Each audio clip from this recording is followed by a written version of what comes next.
समीरच्या डोक्यात वेगळाच काहीतरी प्लॅन शिजत होता.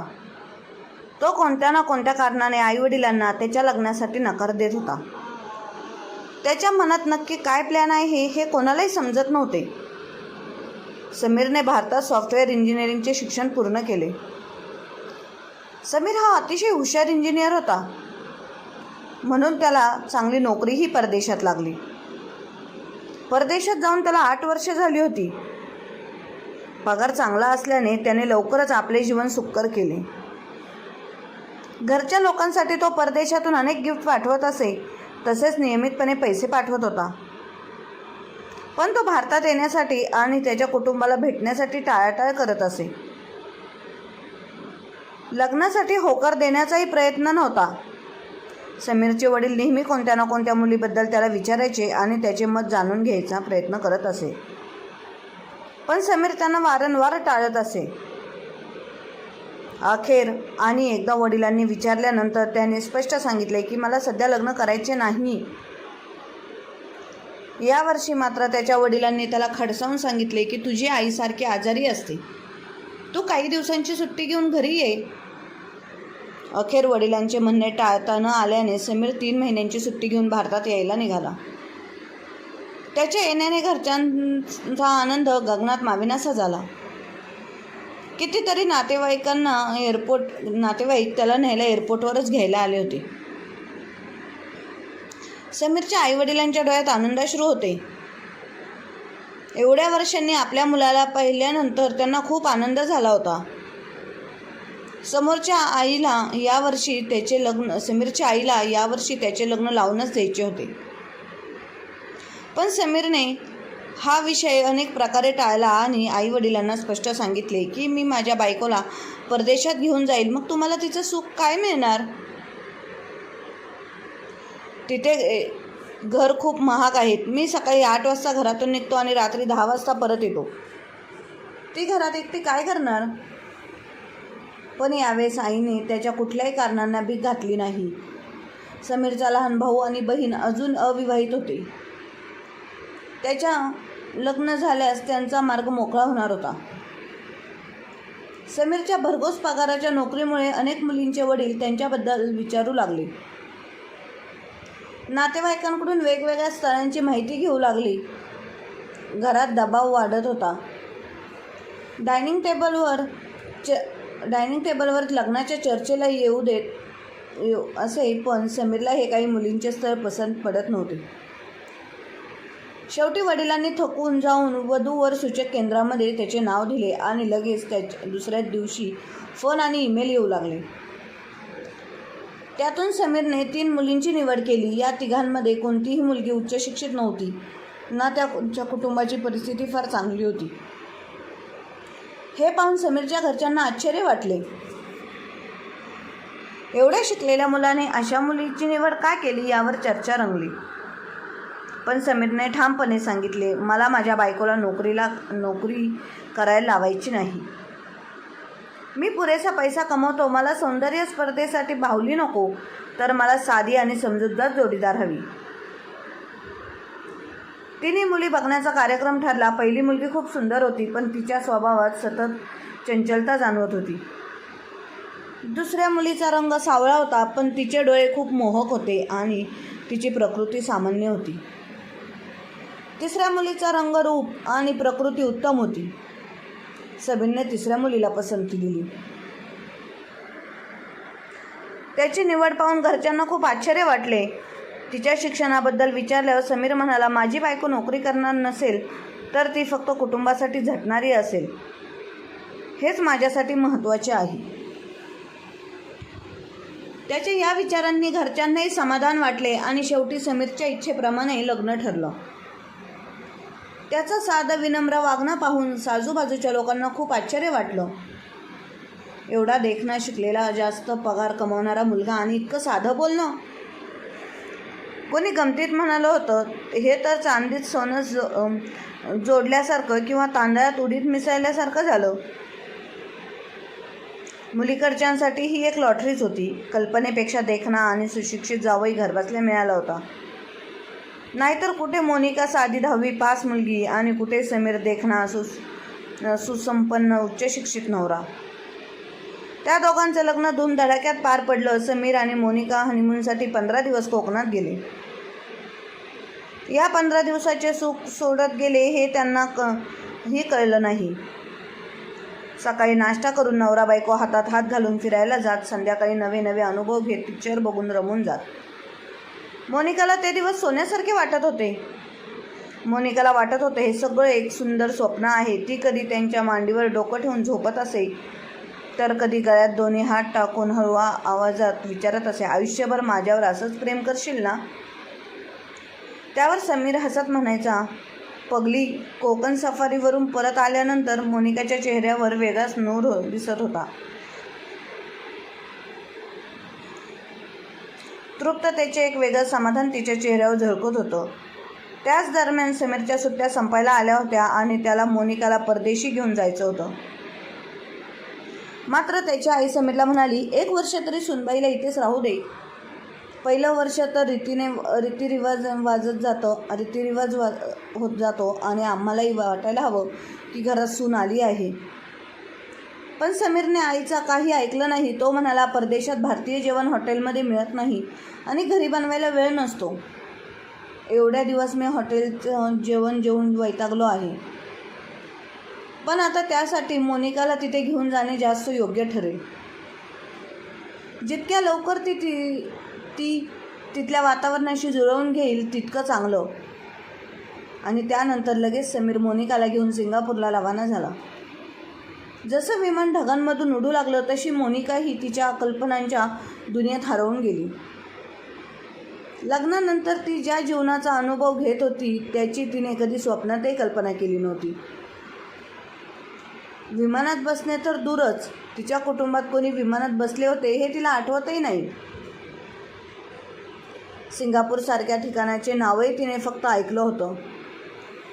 तिने SMS सोबत घालवलेली दिवस ती कधी विसरू शकेल का? संपूर्ण प्रवासातील विविध कल्पनांमध्ये रमून गेली होती. तिला असं वाटत होतं की ती जणू जमिनीपासून उंच हवेत तरंगत आहे. मात्र समीर पूर्ण प्रवासात गंभीर दिसत होता. मोनिकाची खूप इच्छा होती की तिने त्याचा हात हातात धरून आपलं प्रेम व्यक्त करावं, पण आजूबाजूला इतक्या लोकांच्या उपस्थितीत तिच्या मनात संकोच येत होता. कोकणामधील हॉटेलची ती खाजगी खोली नव्हती हे तिला स्पष्ट जाणवत होतं. पण थोड्याच वेळात मोनिकाच्या मनात भीती निर्माण झाली, कारण समीर तिला काहीसा वेगळाच वाटू लागला होता. विमानानंतर टॅक्सीने प्रवास करून दुसऱ्या दिवशी संध्याकाळी जेव्हा ते दोघं आपल्या घरी पोहोचले तेव्हा मोनिकाच्या मनात आलं की ती समीरच्या खांद्यावर डोकं ठेवावं आणि तो तिला आपल्या हाताचा आधार देऊन हळूहळू फ्लॅटमध्ये घेऊन जाईल. बाहेर कडाक्याची थंडी होती. मोनिकाला थंडी भरून आली होती. पण समीर मात्र गप्पच विचारांमध्ये मग्न बॅग उचलून पुढे चालत होता. त्याच्या डोक्यात नक्कीच काहीतरी भयानक चालू होतं. लेन पार करून दरवाजावर येताच समीरने बेल वाजवली. मोनिकाला काही कळेना. समीर तर बाहेर आहे, मग घरात कोण असेल? क्षणात दरवाजा उघडला तर एक सुंदर तरुणी दारात उभी होती. समीरला पाहताच ती आनंदाने वेडी झाली आणि समीर म्हणत त्याच्या गळ्यात पडली. मोनिकाच्या अंगावर काटा आला. ती खूप घाबरली. तेवढ्यात त्या तरुणीची नजर मोनिकाकडे गेली. Who is this? ती इंग्रजीत म्हणाली. त्यावर समीर हसत म्हणाला, दिस इज मॅड. समीरनेही इंग्रजीत उत्तर दिलं. मोनिकाला काही समजलं नाही. ती गप्प उभी होती. तिघेही आत गेली. आतमध्ये खोलीत हिटरमुळे उबदार होतं. समीरने आपल्या टाईची गाठ सोडली तर मोनिका सोफ्यावर जाऊन बसली. त्या तरुणीने किचनमध्ये जाऊन कॉफी बनवायला सुरुवात केली. समीरने एका वेगळ्याच नजरेने मोनिकाकडे पाहिलं तेव्हा तिच्या चेहऱ्यावर 100 प्रश्नांची खळबळ दिसत होती. थोड्याच वेळात समीर शिट्टी वाजवत किचनमध्ये गेला आणि 3 कप कॉफी घेऊन परत आला. त्याच्या मागोमाग ती तरुणीही आली. समीर आणि ती तरुणी समोरच्या सोफ्यावर एकमेकांच्या शेजारी बसले आणि इंग्रजीत बोलू लागले. मोनिकाला काहीही कळत नव्हतं, पण त्यांचं मन मोकळेपणाचं बोलणं, ती तरुणी ज्या पद्धतीने समीरवर झुकली होती ते पाहून मोनिकाच्या हृदयात धस्स झालं. ती हतबल होऊन सोफ्यावर बसली होती. समीर उठला आणि एका ग्लासमध्ये ब्रँडी टाकून थोडं पाणी मिसळलं आणि मोनिकाला म्हणाला, थकली आहेस, औषध आहे, फायदा होईल, असे म्हणत त्याने मोनिकाला प्यायला दिलं. औषध घेऊन मोनिका झोपून गेली. समीरने मोठे ब्लँकेट आणलं आणि तिच्यावर टाकलं. सकाळी मोनिकाला खूप उशिरा जाग आली. आजूबाजूला पाहिलं तर ती अजून सोफ्यावर झोपली होती.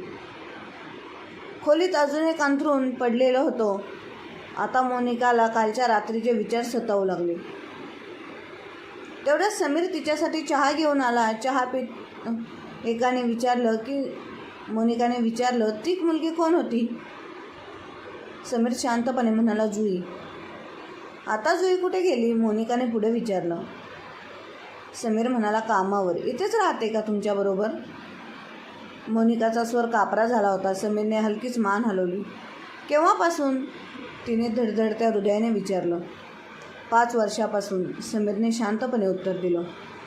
त्यावर मोनिका म्हणाली, का? तिच्या प्रश्नाला समीरचे उत्तर धक्का देणारं होतं. आम्ही दोघांनी लग्न केलं आहे. मोनिकाच्या हातातून चहाचा कप खाली पडला. काय, लग्न? तिने घाबरतच विचारलं. समीरने पुन्हा मान हलवली. मोनिकाच्या डोळ्यांसमोर सर्व विश्व उद्ध्वस्त झालं होतं. तिच्या स्वप्नांमधला ताजमहालचे अक्षरशः तुकडे तुकडे झाले होते.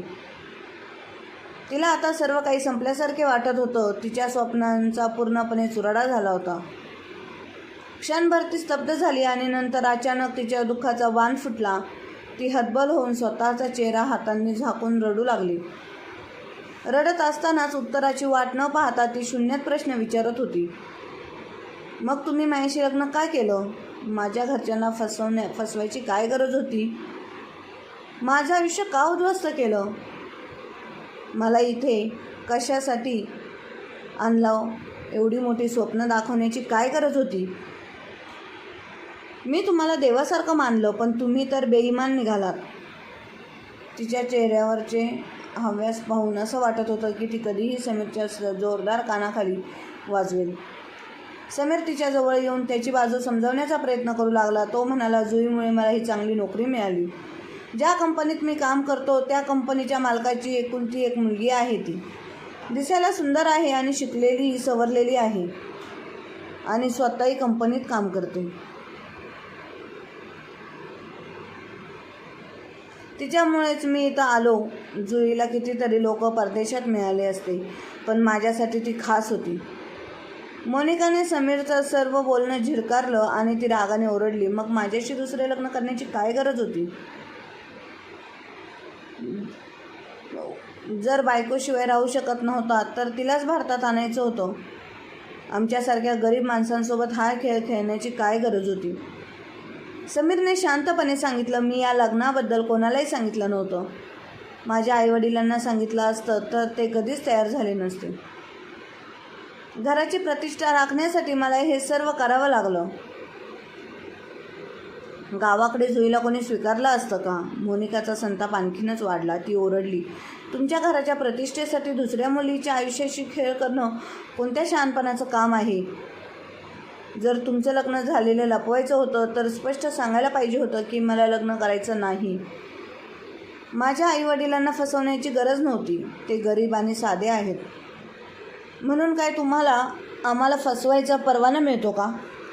मी आणि माझ्या आईवडिलांनी इतकी स्वप्न रंगवली होती, सगळं खोटं ठरलं. समीरने पुन्हा सांगितलं, आईवडील वारंवार माझ्या लग्नासाठी आग्रह करत होते. त्यांना दुखवायचं नव्हतं, म्हणूनच मी त्यांना दाखवण्यासाठी साध्या गरीब मुलीशी लग्न केलं. त्यावर मोनिका रागाने म्हणाली, जर मी शिकलेली असते तर कोर्टात जाऊन तुमची चांगली जिरवली असती. मोठ्या घरातले असते तर तुमच्या खोट्या लग्नाबद्दल तुमच्या आईवडिलांसमोर जाऊन जाब विचारला असता आणि तुमचं पूर्ण आयुष्य उद्ध्वस्त केलं असतं. परंतु आम्ही गरीब घरातले आहे ना, ते म्हणून फसवलं ना. समीरने तिच्या रागाकडे दुर्लक्ष केलं आणि तो शांतपणे म्हणाला, माझ्या यशासाठी मला हे सगळं करावं लागलं. मोनिकाला हे ऐकून अजूनच राग आला. ती म्हणाली, माझ्या आईला आधी शंका होती. ती नेहमी विचारायची की इतक्या शिकलेल्या चांगलं काम करणाऱ्या मुलाला दुसरी मुलगी का मिळाली नाही. बाबांनी सिंगापूरमध्ये तुमच्या ओळखीच्या लोकांकडून चौकशी करायला सांगितलं होतं, पण आम्ही गरीब लोक, आम्हाला कुठून माहिती मिळणार. शेवटी आम्हाला फक्त तुमच्या खोट्या गोष्टींवर विश्वास ठेवावा लागला. मोनिका रडत म्हणाली, तर एखादा श्रीमंत माणूस असला तर तो घरबसल्या सगळं सत्य काढून ओळखलं असतं. त्यावर समीर हसून म्हणाला, जे झालं ते झालं, आता ते विसरून जा. राग नको धरून बसू. आपण भारतात गेल्यावर तू माझी बायको म्हणून राहशील आणि इथे जुई माझी बायको राहील. आणि ती करणार तरी काय होती. समीर आता स्वतःवरचा ताबा सोडून जोरात ओरडला, तू घरकाम कर, घराची साफसफाई कर, जेवण बनव, भांडी घास, कपडे धु, इस्त्री कर.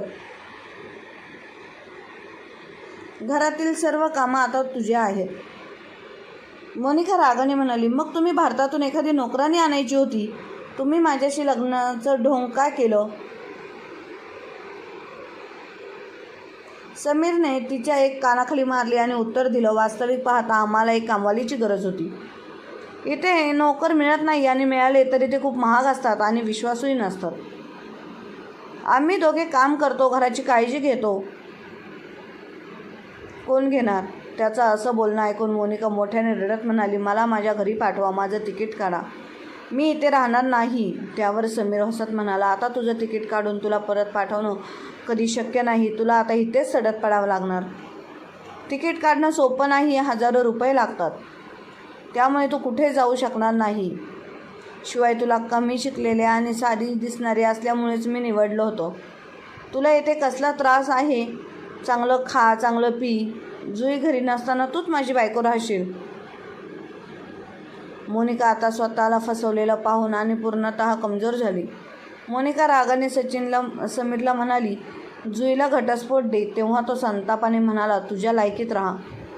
तिच्यामुळे तुम्हाला हा थाटमाट मिळाला आहे. मोनिका डोकं पकडून जमिनीवर बसली. दुसऱ्या दिवसापासून तिच्यावर कामाचा डोंगर कोसळला. समीर आणि तुम्ही सकाळी 8 वाजता कामासाठी निघून जातात. मोनिकाला घरात बंदिस्त ठेवण्यात येतं. संध्याकाळी परत आल्यावर समीरने जुईला सांगितलं होतं की मोनिका घरकामासाठी आणलेली कामवाली आहे. जुई तिला त्याच नजरेने वागवत होती. प्रत्येक गोष्टीवरून तिला शिव्या देत रागवत होती. रात्र होतं. समीर आणि जुई त्यांच्या बेडरूममध्ये जाऊन आनंद लुटत होते, तर मोनिका स्वयंपाकघराच्या बाजूला असलेल्या रूममध्ये आपले दोन्ही पाय छातीशी कवटाळून रडत पडत असे. मोनिकाने घरातून पळून जाण्याचा प्रयत्न केला, पण ती पकडली गेली. समीरने तिला खूप मारहाण केली. तिला वाटू लागलं की आता या घरातून सुटणं होणं शक्य आहे आणि जर सुटली तर जाणार कुठे. तरी ते प्रत्येक क्षणाला तयार राहत होते. स्वेटरच्या आतून आपले सगळे दागिने लपवले होते आणि घरातल्या मोबाईलचा नंबर तोंडपाठ केला होता. अखेर एक दिवस तिला एक संधी मिळाली. समीर आणि जुईच्या लग्नाचा वाढदिवस होता. 10 जोडप्यांना आमंत्रित केलं होतं. रात्री उशिरापर्यंत खाणेपिणे, नाचणे चालू, दारू पिणं चालू होतं. अशा अवस्थेत कोणाचे मोनिकावर लक्ष राहिले नाही. खाण्यापिण्याचं काम करून ती गुपचूप तिथून पळून बाहेर पडली. रात्रीचे 12 वाजले होते. रस्ता व्यवस्थित माहीत नव्हता, तरीसुद्धा ती योग्य दिशेने निघाली होती. तेवढ्यात एक टॅक्सी तिच्या जवळून गेली आणि पुढे जाऊन थांबली. मोनिकाचा गळा कोरडा पडला होता. फुफाट्यातून निघाली आणि आगीत जाऊन पडली. माहीत नाही आता काय होईल. कोण आहे. कदाचित समीर तर नाही ना. या विचाराने ती घाबरली. समीर नव्हता, पण टॅक्सीमध्ये जो अनोळखी व्यक्ती होता तो आपला वाटत होता. चेहरा दाढी आणि मिशांनी झाकलेला होता, पण प्रामाणिकपणा आणि भोळसरपणा त्याच्या डोळ्यांमध्ये स्पष्ट दिसत होता.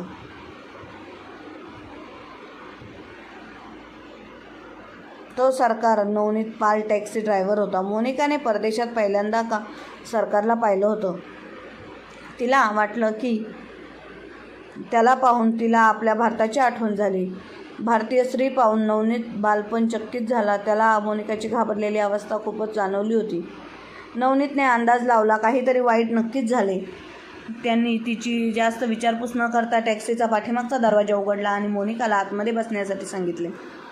त्यांच्या घरी पोहोचल्यावर मोनिकाला थोडा धीर त्याने दिला आणि विचारपूस केली आणि काय झालं ते विचारलं. मोनिकाची हकीकत ऐकल्यानंतर नवनीतचे डोळे ओले झाले होते. 3 वर्षापूर्वी त्याच्या स्वतःच्या सख्ख्या बहिणीला असाच एक डॉक्टर लग्न करून घेऊन आला होता. खूप दिवसानंतर त्याच्या बहिणीने कसा तरी फोन केला होता, पण जोपर्यंत नेऊन तिच्यापर्यंत पोहोचणार नाही तोपर्यंत तिने आयुष्याला कंटाळून स्वतःचा जीव संपवला होता. त्याने अशा भरपूर घटना ऐकल्या होत्या की कशा प्रकारे मुलं सुट्टीसाठी आपल्या देशात जातात आणि लग्न झालेलं असूनही दुसरं लग्न करतात. त्याच परिस्थितीत आनंदी राहण्याचा प्रयत्न करतात आणि नेहमी अशी लग्न गावाकडे पटकन उरकून घेतात. मुलाच्या आर्थिक आणि सामाजिक परिस्थितीची स्वदेशात कोणाला काहीच माहीत नसते. जसं सांगितलं जातं त्यावर विश्वास ठेवला जातो आणि मुलींना परदेशात जाण्याची तर खूप हौस असते, परंतु परदेशात जाऊन मुलींसोबत काय काय घडतं याची कुणाला कल्पनाही नसते.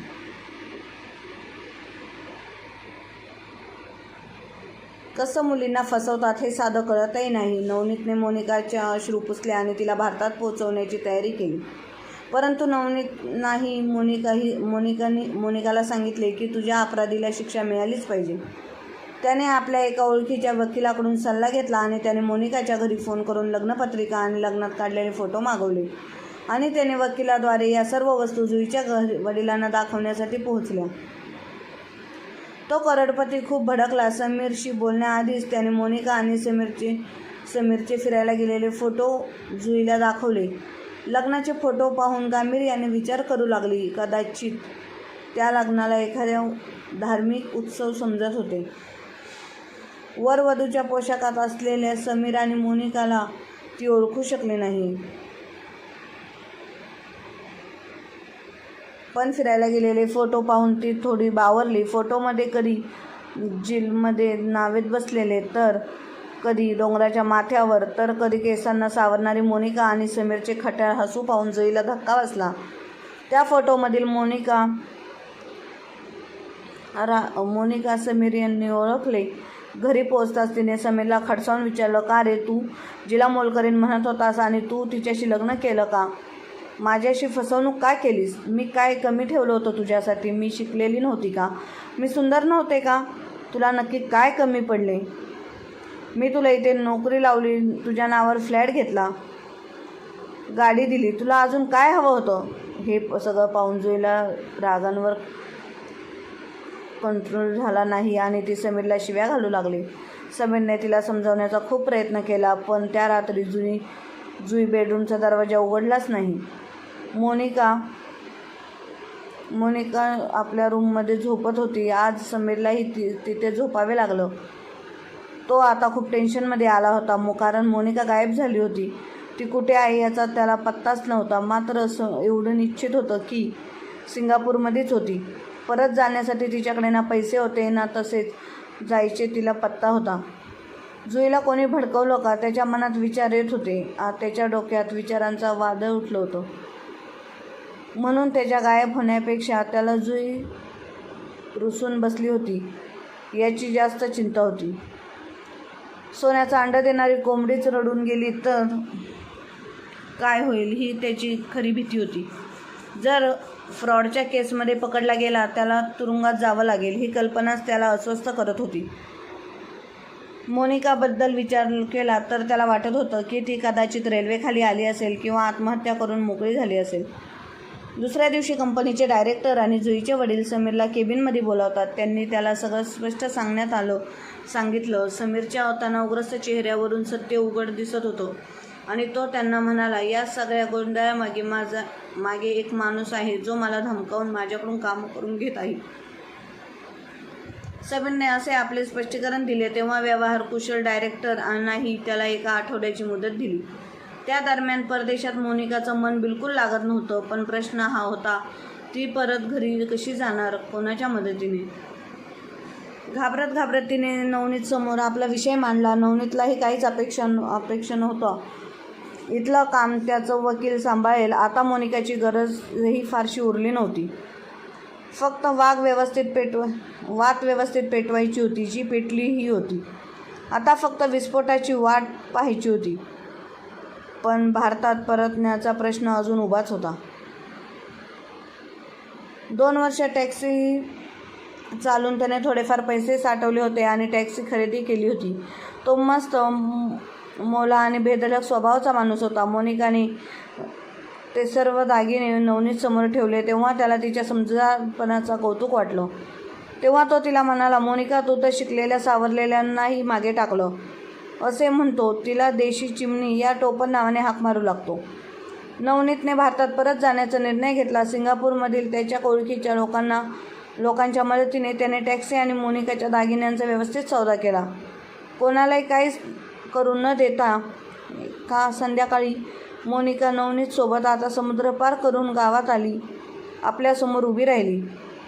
तिला पाहून घरच्यांना धक्का बसला. घरातील मुलं झोपल्यावर मोनिका आपली कथा घरच्यांना सांगितली.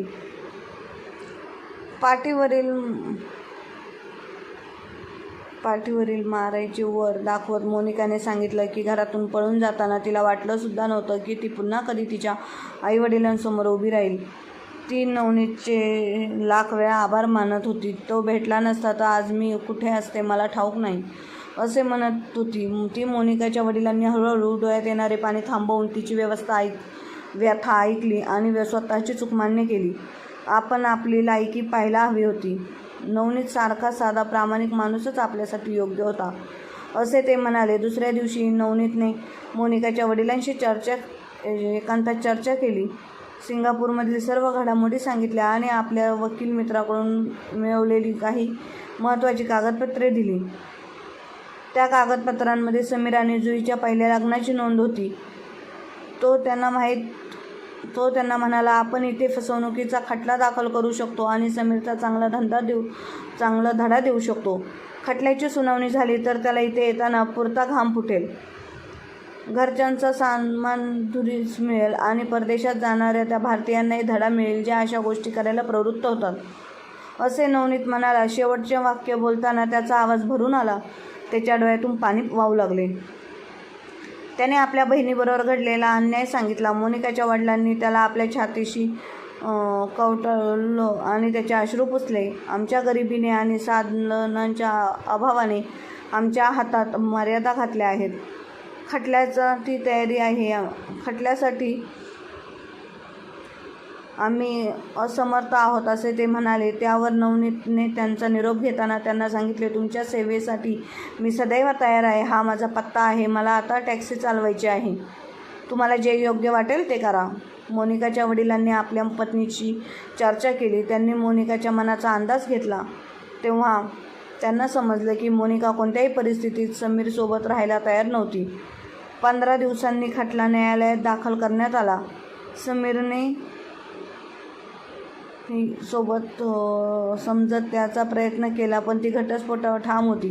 करोडपती बापाची ती मुलगी होती. तिला कशाची कमी नव्हती. मात्र समीरने खोटं बोलून तिला फसवलं होतं. मोनिकाला कमवाली म्हणाल्यामुळे तिला स्वतःची खूप लाज वाटत होती.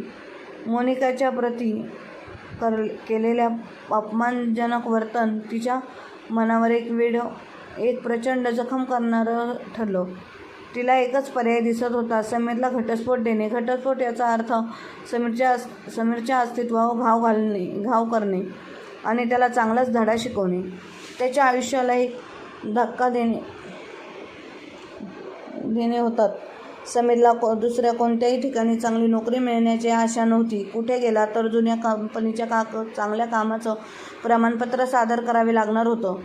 खोटं बोलून काहीतरी सांगून नोकरी मिळवली तर नवीन कंपनी नेहमी जुन्या कंपनीकडून रिपोर्ट मागवणार. त्याचं भविष्य वाळूप्रमाणे हातातून गळून जात होतं. तितक्यात भारतातून न्यायालयातून कागदपत्रे समीरकडे पोहोचली. त्यांनी त्याचं डोकं धरलं. घरच्यांना सांगितलं की मोनिकाचा काहीतरी गैरसमज झाला आहे. तिची वेळी समजूत काढून काहीतरी उपाय करावा लागेल. त्याच्या वडिलांनी मोनिकाच्या वडिलांची भेट घेतली आणि सर्व काही समजून सांगितलं. त्यांनी मोनिकाच्या वडिलांना केस मागे घेण्यासाठी अनेक विनवण्या केल्या. 50 लाख रुपयांपर्यंतची ऑफर दिली. त्यांना सांगितलं की या रकमेने मोनिकाला दुसऱ्या ठिकाणी लग्न करायला लावता येईल. पण मोनिकाने कधीच कोणत्या किमतीत समझोता करण्याचे मान्य केले नाही. चा बदला सह शांत होत नाही असं तिने ठरवलं होतं. जुने समीरला स्वीकारलं नाही. त्याने नोकरी गमावली, बायको गमावली आणि दुसऱ्या बायकोने केस सुरू केली. मोनिकाने त्याला भारतात परत येण्यास भाग पाडलं. तो कुठे तोंड दाखवण्यासाठी लायक राहिला नाही. प्रत्येक तारखेसोबत समीरचे पाऊल तुरुंगाच्या दारात चालले होते. अखेर पुढे तारखेला निर्णय सुनावण्यात आला. समीरला पाहून वर्षाच्या कठोर कारावासाची शिक्षा सुनावली गेली. न्यायाधीशांनी आपल्या निर्णयात म्हटलं की भारतीयांनी विशेषतः आपल्या मुलींचा विवाह करताना संबंधित व्यक्तीच्या संपूर्ण पार्श्वभूमीची माहिती घेतली पाहिजे. त्याशिवाय लग्न पक्क करणे धाडसाचे ठरू नये. मोनिकाच्या याची सर्वांनी प्रशंसा केली. तिच्या मनाला शांती प्राप्त झाली. तिला तिच्या आवडत्या व्यक्तीसोबत लग्न करण्याची परवानगी मिळाली. कोर्टाच्या खोलीतून बाहेर येताना मोनिकाच्या डोळ्यात आनंदाश्रू होते. 100 डोळ्यांचा केंद्रबिंदू बनलेला मोनिकाने न्याय मिळवला होता. आता ती बाहेर आल्यानंतर नवनीतकडे जायला निघाली आणि त्याला भेटून तिने त्यांच्याबद्दल आपलं प्रेम व्यक्त केलं आणि दुसऱ्याच रविवारी एक साधं परंतु दुसऱ्या लग्न झालं, मोनिकाचं आणि नवनीतचं. तर मित्रांनो, फक्त पैसा सौंदर्य पाहून मुलींनी कधीही चुकीचा निर्णय घेऊ नये, असे जसं मोनिकाच्या आईवडिलांनी घेतला होता. पैशाच्या आमिषाला कधीच बळी पडू नये आणि मोनिकासारखं जर कुणाच्या आयुष्यात झालं तर घाबरून न जाता खंबीरपणे लढायला तयार व्हावं. हेच मला या गोष्टीतून प्रत्येक मुलीला सांगायचं आहे की तुमच्यासोबत घडलेल्या कोणत्या गोष्टीला घाबरून न जाता सामोरे जाण्याची ताकद तुमच्यात ठेवा आणि लढण्याची देखील. धन्यवाद.